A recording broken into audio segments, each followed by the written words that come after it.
Hello, welcome to the launch of Between Two Worlds by Emma Outteridge. My name is Kate Montgomery.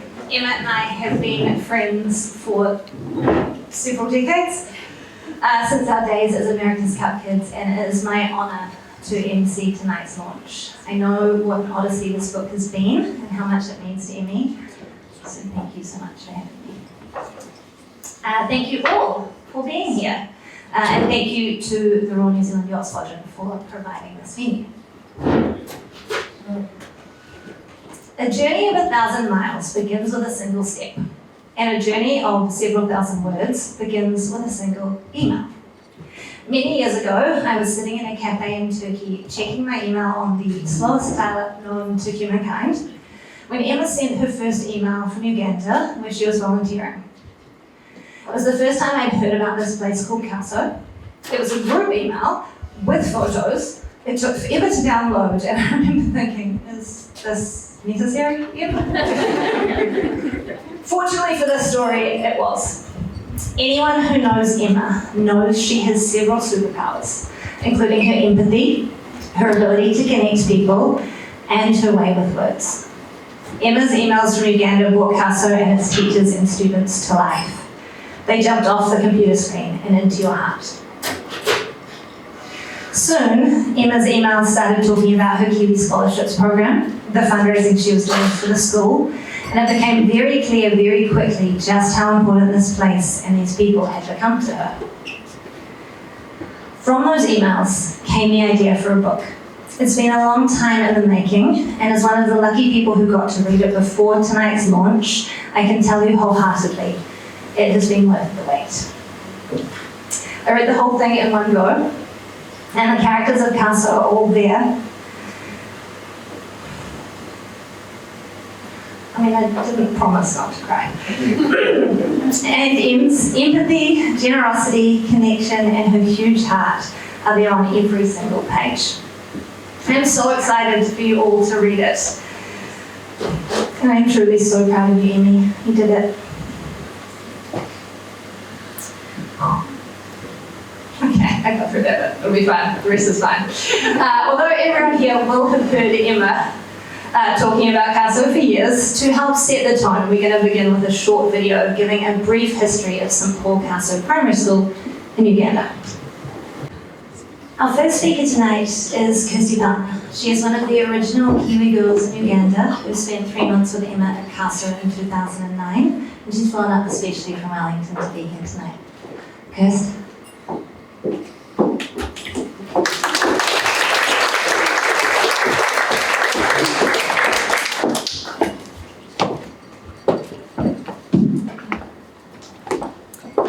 Hi everyone, thank you Kate, I'm Kirsty, and it didn't take a lot of convincing to get me up here to say a few words to mark this wonderful occasion this evening.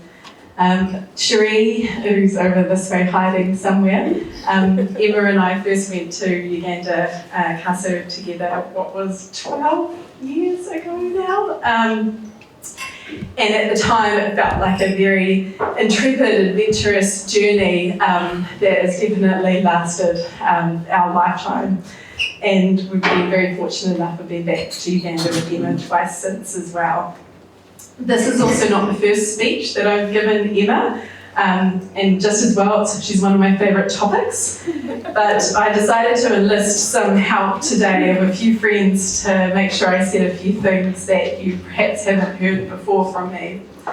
So I reached out to our friends in Uganda, and these are some of Emma's sponsor kids, Dominic and Rose, and some people very near and dear to Emma, Cherie and I, and asked them each to provide me with 3 words which summed Emma up. And I had lots of interesting words, as you do in Uganda.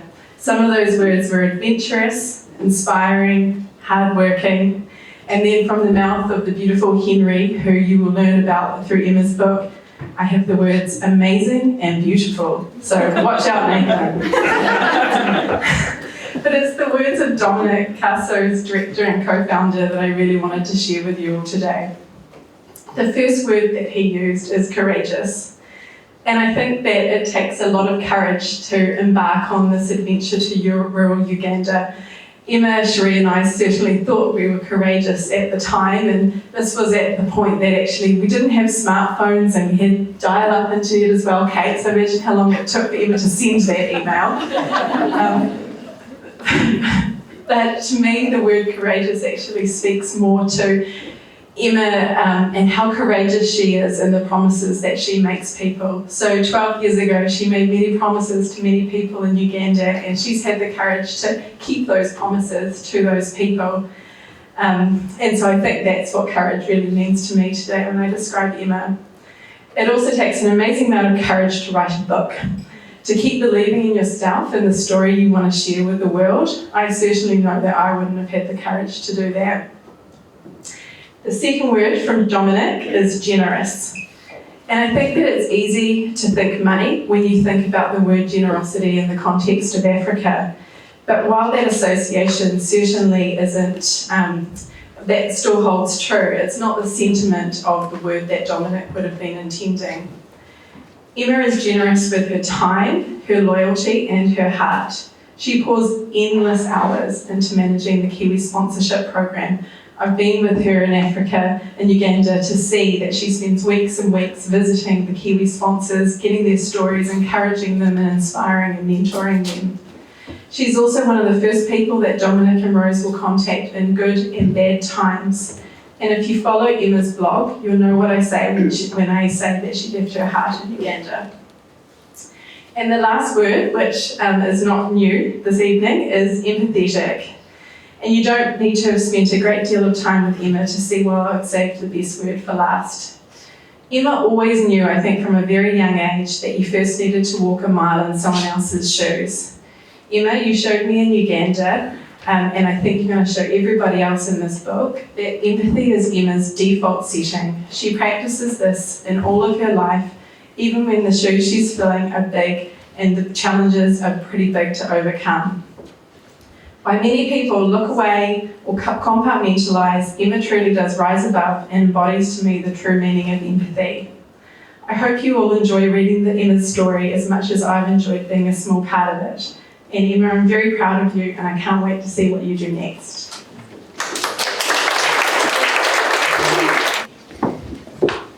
Thanks, Kirs. I'd next like to introduce Michelle Hurley. She is the publisher at Allen & Unwin, New Zealand. Michelle was the one to read Emma's manuscripts and sign her, and she's the reason we are all here tonight celebrating Emma's book in Britain. Michelle.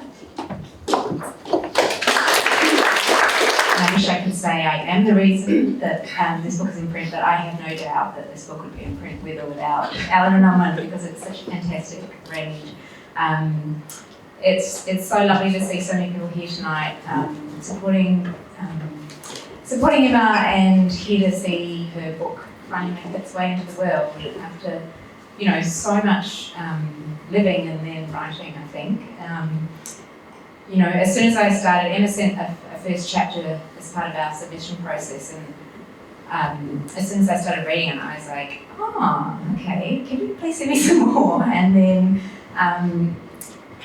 we read the whole thing, and I just thought we have to publish this book. And when you read Emma's book, you will see what I mean. You just can't help being inspired by what she has achieved, and how she brings the kind of, this altruistic story of helping people, but also finding yourself and your place in the world, I think. She just brings it to life so beautifully, and it's a book you will read, as we said, Kate, in like 1 or 2 sittings. She's got such an easy, warm style and such a lovely writer, and you just feel like you're on the same journey. And that's a really, really, really difficult thing to do, so kudos to you. And it's an amazing story, it's from the glamour of hosting all the Louis Vuitton yachting events to sort of deciding that you wanted to do something beyond that and working out what was the best way to do that. And I think what I really love about this book is how nuanced it is. It's not just kind of I went and did this. Emma thinks really deeply about what she should do and what the consequences and the actions and the impact it will be to help people, and thinks beyond how, doing a good thing can make you feel better. And I think that's what makes you so incredible, is you really just think deeply about what your place is in the world and how you can marry those two worlds. And it's really remarkable. So well done to you.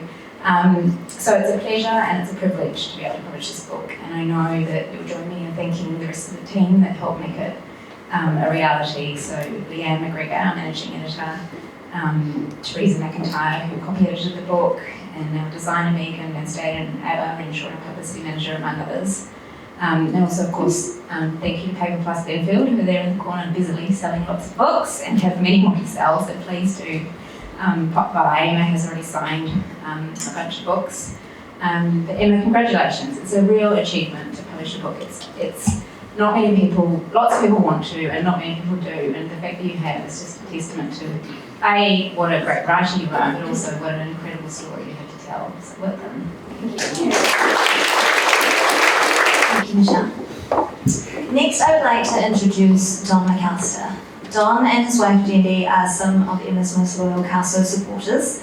They have donated generously to many of Emma's KAASO fundraisers over the years. They were also some of the first sponsors in the Kiwi sponsorships. They have sponsored over the years not one but 3 students, and their daughter Sarah and her family who are here tonight have also sponsored 3 students. There's a scene in the book which takes place right here at the Yacht Squadron, where Emma first learns that Don and Jenny will be coming on board to sponsor a young girl named Teddy. Teddy has now graduated and is working as a nurse, and it's my pleasure, 12 years after that first conversation took place, to welcome Don to the stage.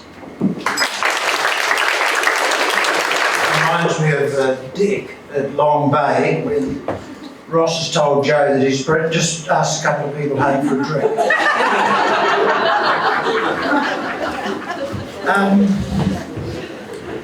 I've recently discovered that there's actually quite a lot about Emma Blackman that I didn't know. For instance, I truly did think that Emma's African foray or adventure was a random gap year style of OE. And the early assistance we gave her was really on the basis of just helping out friends and family. We had access to suitable medical supplies. We were happy to share some skills and info that we thought might be helpful for where she was going. But the thing is, I'm not actually here talking about a young woman who flippantly decided she would take off and take a look at Africa. Actually, very far from it. I've been amazed to read of her level of preparedness. I've actually been fascinated to learn, of the periods of deep angst that the prospect of the trip actually to Africa caused for Emma. And I had absolutely no idea of her self-questioning as she contemplated stepping into the role that she'd found herself drawn towards. I'd never heard of the white saviour complex. Yet Emma had been getting her head around that kind of idea since a very early stage. Now, I can intuitively understand what that may be, but I've certainly never used the term in a conversation. I've also learned that Emma had experienced an awakening stage that for her had pulled the world's inequalities into quite a sharp focus.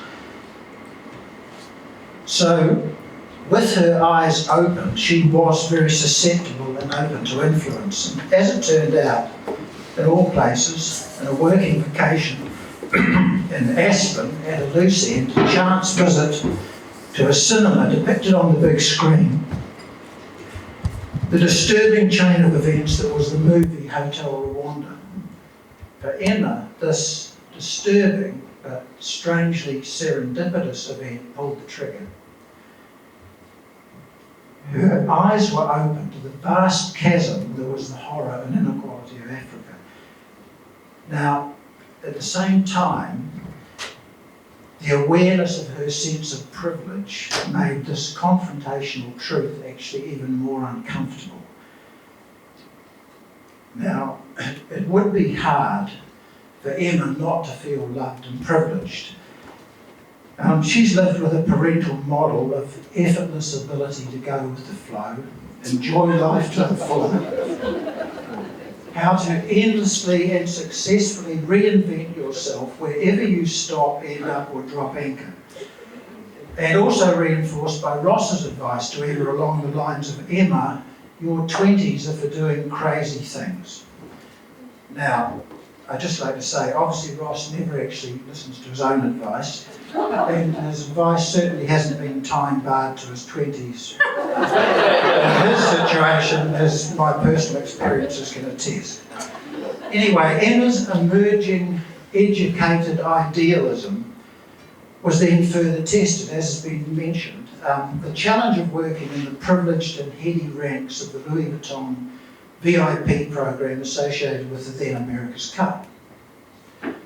A sun-drenched sojourn in the Greek islands followed the high-end event management, where Emma relaxed, sort of, into hosting flotilla yacht sailing, but it still did not mute the call of Africa. Africa still loomed large for Emma. She had actually embarked on a self-driven, self-improvement course designed to equip her for the role. She was devouring books on the subject in anticipation of volunteering to the African continent. Now it's kind of interesting that we're back in the dinghy locker of a sailing club, because sailing has always loomed very large for Emma. Her parental and personal lifelong sailing experience was kind of proving useful. At a certain level, sailing is so much about calculated risk-taking with the appropriate skill set in place. And that has been a powerful influence in her decision-making. And still Africa waited. Now Emma was very mindful of not wanting to be or be seen to be the volunteer who was just there for the experience. And she was really plagued with doubt. Well, Jen and I had been involved, Montgomery curse. Jen and I had been involved with charities before. And those experiences have been very well-meaning, but they were kind of extensive, packaged, anonymous corporate giving.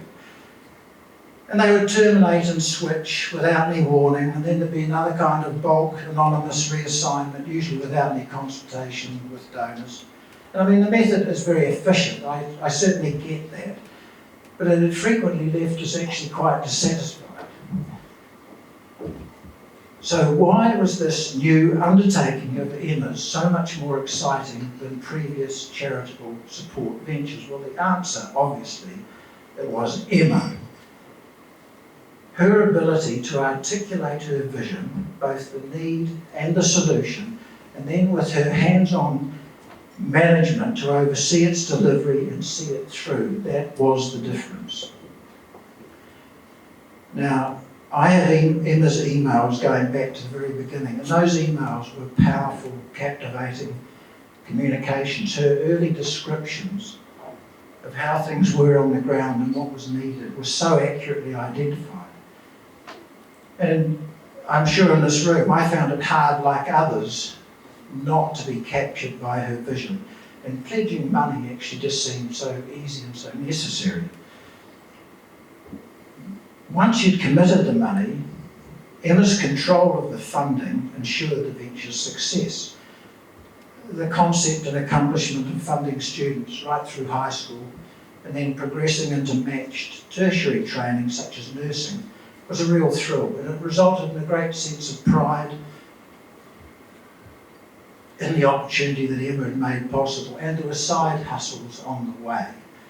Building a dormitory, providing a school bus, rainwater harvesting, tier funding, to name a few. A pig package, consisting of a gift of a sow and a Ugandan-style flat-pack pig pen, captured my imagination. I actually hate flat-pack. So Emma, between two worlds, yes, in some sense, maybe, but not betwixt and between two worlds, and not just lightly straddling two worlds, but actually fully grounded, incredibly dedicated, actively and successfully committed to both. And for Emma, that is and has been her sentinel skill and gift. Emma has already enriched so many lives on both sides of her world. That's benefactors and students alike. This book will, I am sure, extend Emma's influential and inspirational message to many others. So Emma, very well done.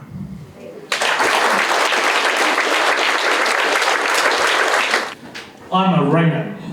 I know that's going to surprise you. I wasn't told until the drive down that I would be asked to say a few words, and although I felt it wasn't necessary, and now having heard the speeches, I know it's not necessary. Given the opportunity, unaccustomed as I am to public speaking, I'm quite prepared to say a couple of words. One of Joe's mantras has always been, I've got to get this right. No, I'll look at it just so I get it exactly right, or else I'm going to live with this for the next year. Let me just get it exactly right. It is, if you love them, give them roots and wings, let them fly. So I think in the first part we failed. She was born while we were cruising around the Pacific. On her 10th birthday, she told us that it was the first time she'd actually had a birthday twice in the same house. So I don't know where we did on the roots part, but I guess if home is where your heart is, we've done reasonably well in that respect. Wings, we had no issue with that. She learned to fly at a very early age. In fact, at the age of 5, I think it was, she did her first flight solo across to Australia. Joe was standing at the Auckland airport with tears rolling down her eyes. Emma said goodbye blithely and didn't even look back as she walked out through immigration, which didn't help Joe at all. So for wings, that part seemed to come pretty naturally. So you'd say these mantras as you go through life, and then one day you're coming back from a nursery in Kerikeri with Emma in the back of the car, surrounded by olive plants, and she says, "Oh, by the way, Mum and Dad, I'm going to Uganda." Going to Uganda. What's that about? She'd given us a little heads up on the way through that she wanted to go to Africa, and we sort of knew it, but that wasn't going to happen. I mean, why would she go to Africa? Anyway, by that stage, she'd firmly made her mind up. She had a team together, and they were off. It was that was 2009, and it took a lot of adjusting, to be fair, for Joe and I. It'd be easy to say that we sent her on her way and wished her all the best, and it was great, but it was quite hard. It was tough, actually. We had no idea where she was really going to, and quite frankly, she had even less of an idea.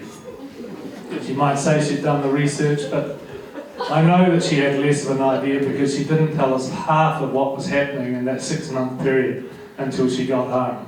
And I'm really glad we didn't know. It was tough.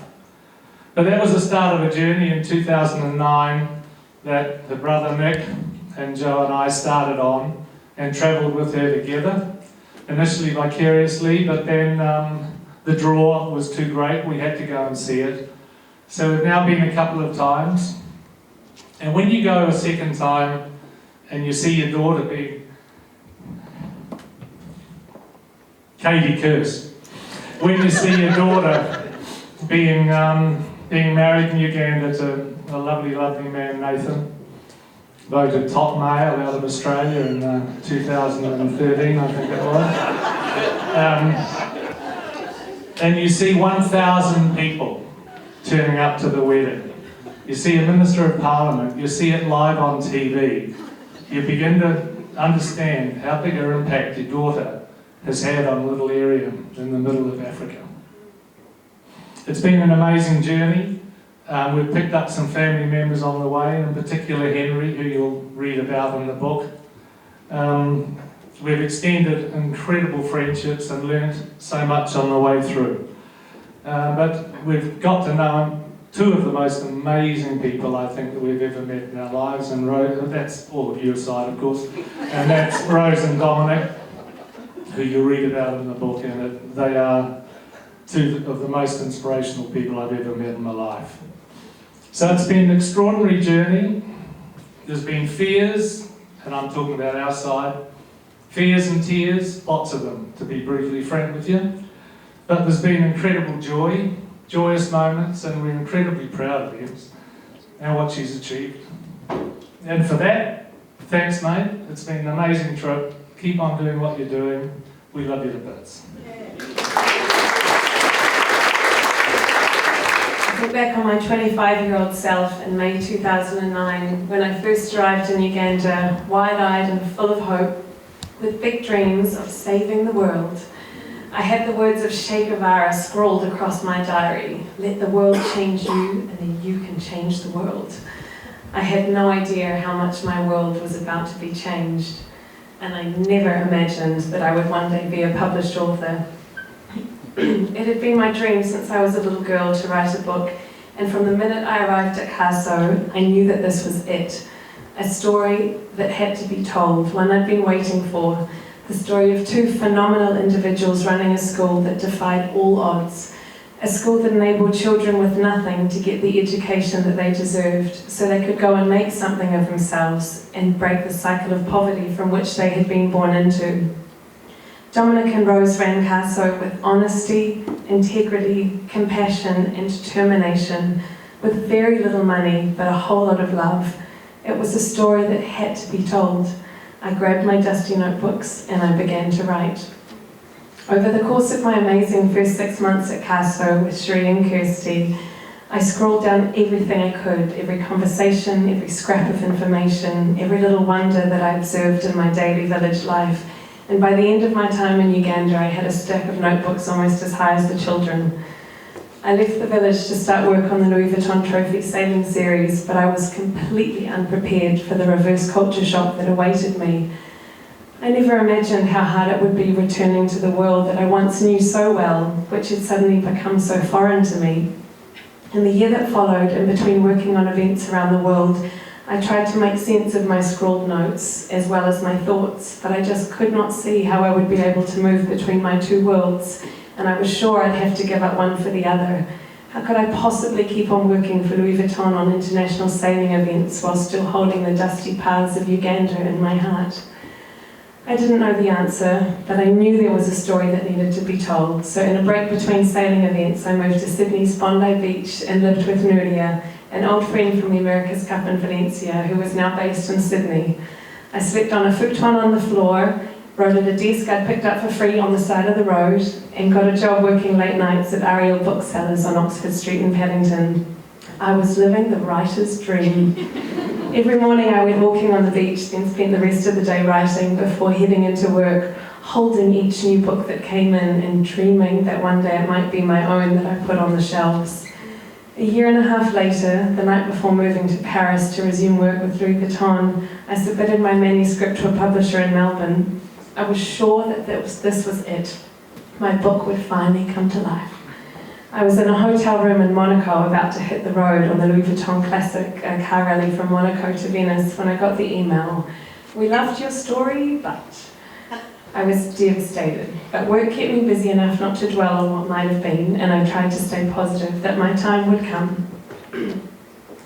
In 2012, I moved to San Francisco, where in between the frenzy of working on the 34th America's Cup, I spent late nights reworking my manuscript, editing and refining and trying to make it something that might spark the attention of a publisher. It was during this time that I met Nath and spent the next few months walking on air. But as the Cup came to an end, we were quickly faced with a major decision: to be apart and lead our separate lives, or for me to give up my work and travel with him. I battled my sense of identity, not wanting to be someone that just gave up everything to follow her man around the world. But in the end, a life on the road with my soulmate won out, and it turned out to be the best decision we ever made. It wasn't always easy, and I was so grateful to have Nate's sailing partner Goof's incredible girlfriend Claire travelling with us, as it can be lonely supporting a professional sailor working 14-hour days. But Claire and I had our own little team freelance. We would do our work throughout the morning, then we reward ourselves in the afternoon with adventures and evening happy hours in exotic destinations. I finally had the time to work on my growing list of projects at KAASO, as I was now the volunteer coordinator and my Kiwi sponsorships program was expanding by the day. I also had time to work on my book, and after a conversation with a San Francisco literary agent, I came to the conclusion that I couldn't keep on writing in isolation anymore. Just as I had my sailing community and my KAASO community, I also needed a writing community. And so in February 2015, I flew down from San Francisco to LA to do an intensive creative writing course at UCLA. I was terrified. How was this Kiwi girl going to hold her own in a room full of real writers? But halfway through the course, Jenny Nash, the incredible instructor, took me aside and asked me if I wanted to work together after the course was over, as she believed my story had real potential. I was over the moon, and before I knew it, I had found my writing community. I kept in touch with several other writers from the course, and as Nathan and I continued to travel to his various sailing events, Jenny and I would go back and forward working on my manuscript, which we had decided I would completely rewrite from scratch. What would have been a hugely daunting task suddenly felt manageable, with Jenny cheering me on from around the world. She helped me to realise that the most important part of my story was not girl goes to Uganda and discovers an amazing world, but the fact that I had finally found the answer to my question of how to reconcile my two disparate worlds. My return trips to KAASO each year and the time that I spent out in the world talking so passionately to everyone I met about this little school in Uganda had made me realise that this was how I could be most valuable, moving between my two worlds and building a bridge so that the flow moved both ways, each side helping the other. I'm so grateful to Jenny for believing in me from day one and helping me to find my story. By early 2016, my manuscript was completed again, and I was ready to start pitching again, but life was busier than ever. Nathan and I were still travelling incessantly to various sailing events, including the Rio Olympics and the America's Cup in Bermuda, which I was also working on running the corporate hospitality. I was going back to Uganda each year, growing the Kiwi sponsorships and launching the Subisanu microloan fund, running major KAASO fundraisers, including delivering a school bus. In the midst of all of that, after 12 years overseas, I finally moved home to New Zealand with Nath in time for the birth of our first son, Jack. Our time in New Zealand didn't last long, and we hit the road when Jack was just 6 weeks old, following the inaugural Sail GP series around the world. And by the time we returned to New Zealand in March last year, Jack had already taken over 27 flights. And then COVID hit and locked the whole world down, grounding our travel and slowing life long enough for me to realise that if I truly wanted to get this book out into the world, now was my moment. I was 6 months pregnant with little Charlie due on Christmas Day, but with a husband unable to travel for sailing and only one child to look after, I was never going to have as much time on my hands as I did then. So I got back to work submitting my manuscript. And then an extraordinary thing happened. I got not one, but 2 offers of publication. In the end, after meeting with Michelle, I chose to sign with Allen & Unwin, and I truly couldn't be happier. Thank you so much, Michelle, for seeing the potential in my story. It really is thanks to you that this book is now out in the world. A huge thanks also to the rest of the team at Allen & Unwin, to Leanne McGregor for your amazing editorial assistance, as well as Teresa McIntyre for your wonderful edits, and proofreaders Kate Stone and Tracy Wogan for helping me fine-tune the manuscript. Thanks to Abba Renshaw and Courtney Smith for your help to promote my book, and Megan Van Staden for designing the gorgeous cover. I also want to say a very big thank you to the Royal New Zealand Yacht Squadron for so generously providing us with tonight's venue, and a special thanks to Catriona Stanton for helping organise this evening. To Kate, MC extraordinaire, thank you not only for tonight, but for your incredible friendship over the years. It really means the world to me. Thank you, Kirsty, for your beautiful, beautiful words, and for leaving your little boys at home and flying up from Wellington to be here.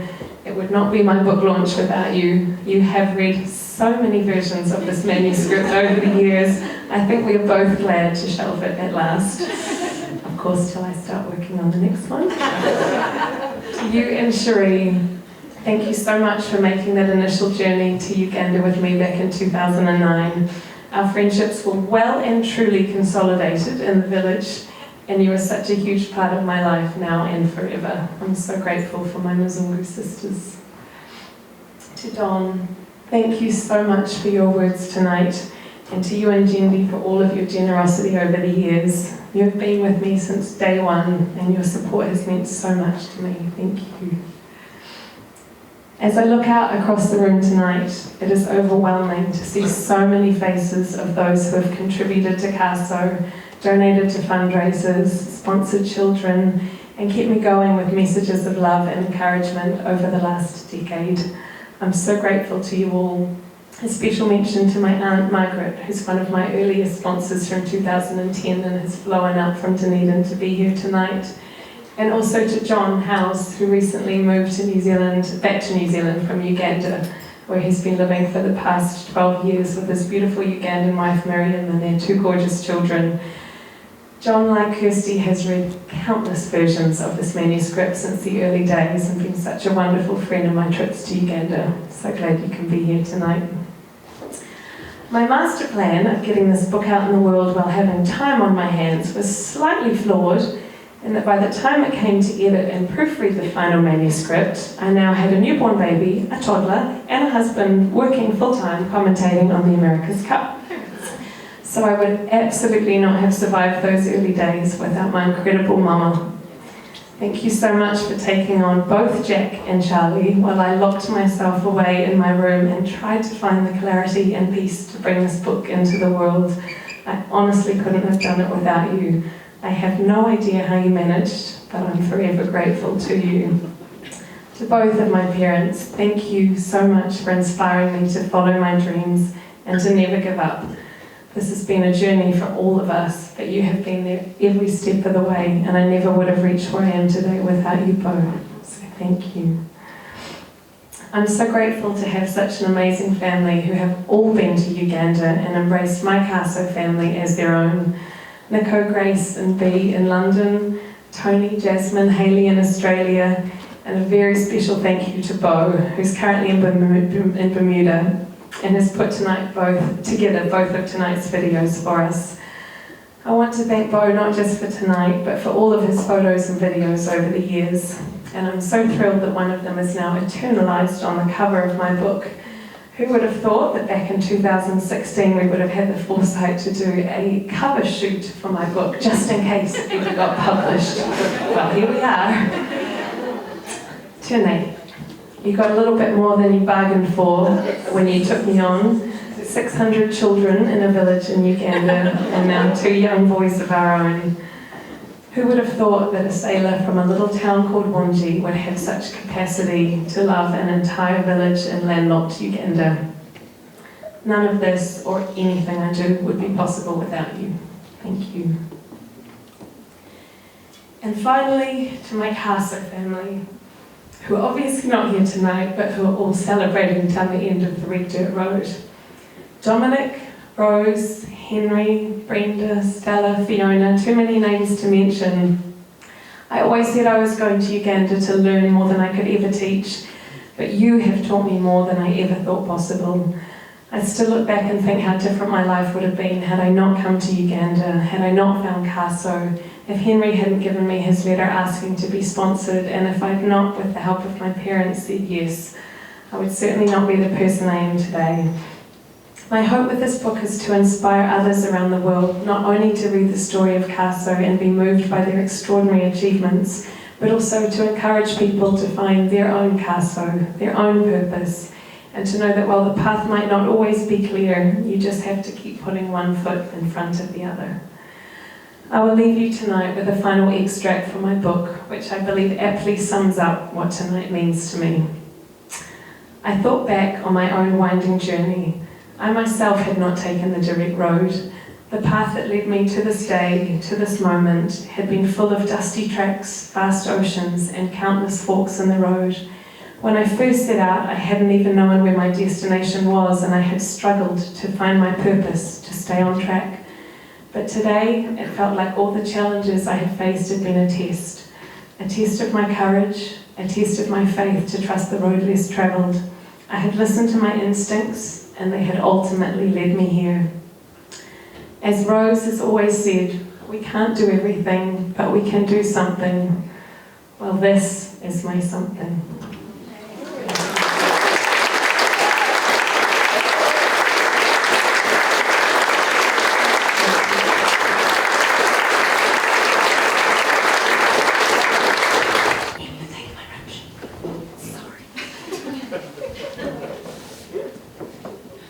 Seamless, very professional.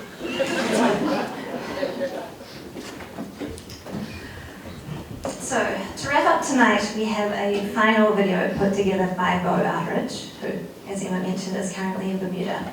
So many of Beau's images feature here tonight. They're on the walls, within the pages of Emma's book, including, as she mentioned, the front cover.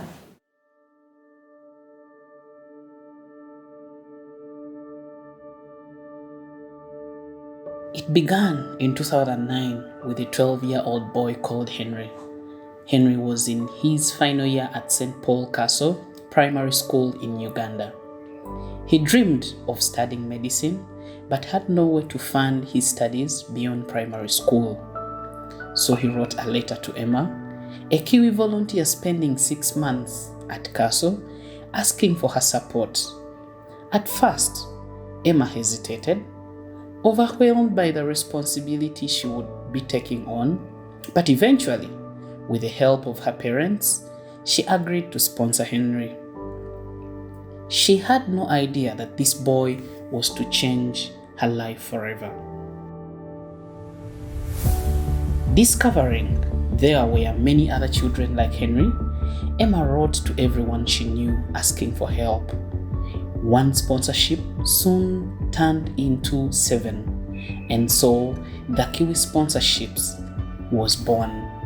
Every year, Emma traveled back to Uganda to visit her KAASO family and catch up with all her little friends who were growing up so fast before her eyes. Under the inspiring leadership of Dominic and Rose, KAASO also continued to grow, bringing the gift of education and hope to so many. It wasn't easy when most children couldn't afford to pay school fees, but Dominic and Rose knew that the future of Uganda lay in the hands of these children, and so they persevered.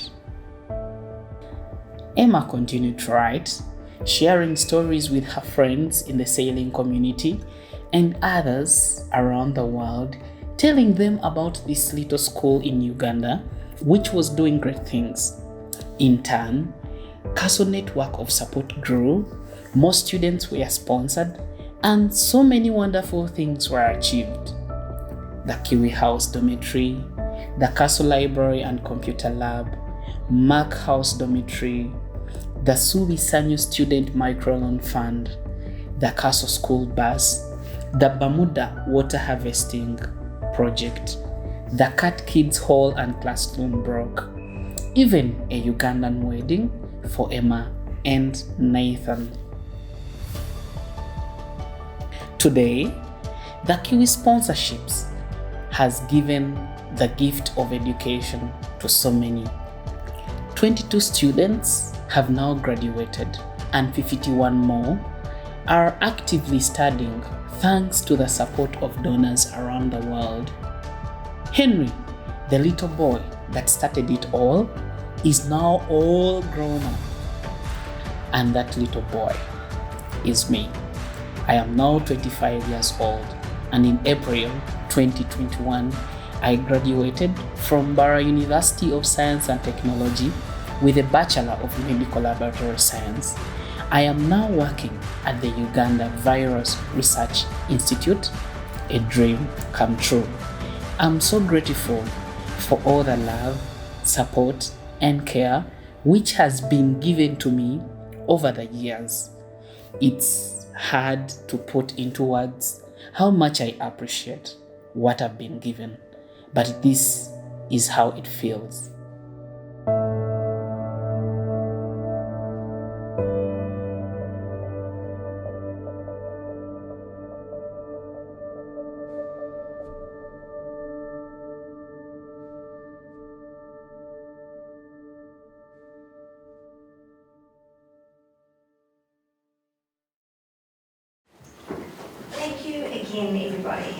for coming tonight. I would like to invite you to purchase books. They are down the back, and please know that 50% of the proceeds from each book sold will go to KAASO. Oh, I have a glass. So, without further ado, could you all raise a glass as I now declare Between Two Worlds officially launched.